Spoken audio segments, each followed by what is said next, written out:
Good evening, everybody. I want to actually read to you the question that I was asked to respond to. It is, how do we ensure that the Winston-Salem of the future has a place for all, even the least among us, to be sure the quality of life of all improves and those in poverty are not left behind? Now, the reason I wanted to read it to you is that question gave me pause on several levels. First, I think that Denise is here because she has a broadcasting background. She's a great moderator, so she's asked to moderate. The mayor was here because he's the mayor. He's talking about the future of the city. Don's here because he's active in the planning and he's a businessman. Michael's here because he's an entrepreneur and in the community development, so he represents that perspective. Tanya's here because she's involved in the arts and she's to represent the arts.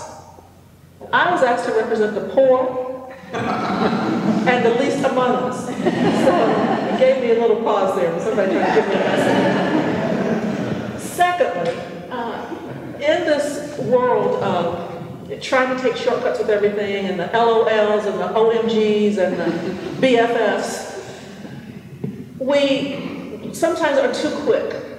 And it's nice to take shortcuts, but I think the one place we cannot take shortcuts is when we're talking about people and our language. So the fact that we even have language that refers to someone as the least among us.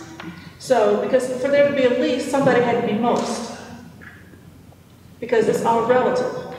So just that language in and of itself, gives me pause, and I encourage us as we go into the future that we don't talk like that. I don't think families and children are at risk. I think they are at promise. I don't think that people are on the verge or on the brink of something. I think they're on the verge of something great.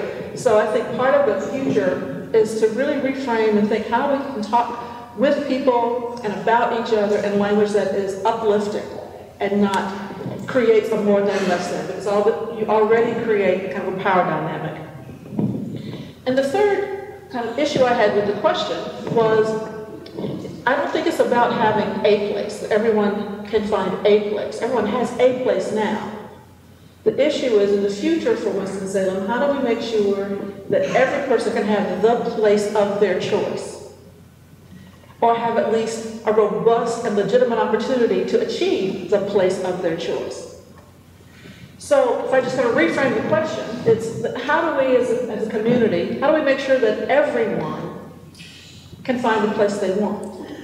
And I think one of the ways you do that is this, that you ask them, whoever they are. If you wanted to know the medical field's perspective on something, you wouldn't ask construction workers. If you wanted to know how teachers feel about something, you wouldn't ask podiatrists. So if you want to know how to re-engage people who are disengaged, ask them.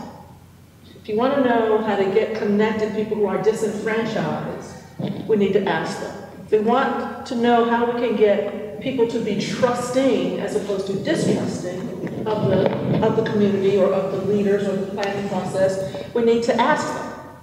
And so I think whatever populations that we want to be part of our robust future, we need to engage them in conversation. Every human wants to feel some control and have some say over what happens to them in their lives. And so we need to honor that and give people that opportunity, however we define it.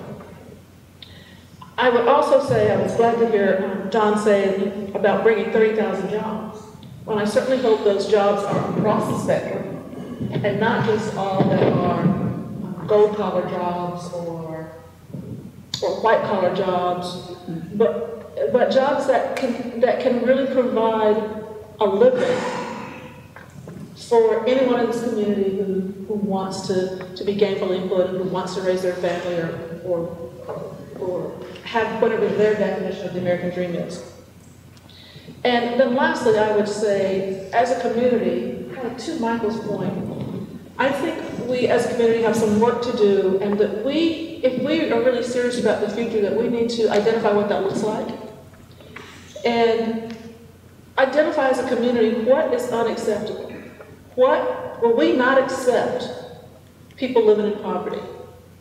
will we not declare victory or say that we are successful in our endeavors until every person, every family in this community reaches some minimum level of a standard of living? I won't even talk about quality of life, but standard of living. And if there's a minimum that we say is the minimum that's acceptable to us as a community, and we will not stop or declare victory until everyone is at least there, then I think we have made a really good big step towards making sure that we are an inclusive, diverse, accepting, well-rounded community. All right, Karen, thank you very much.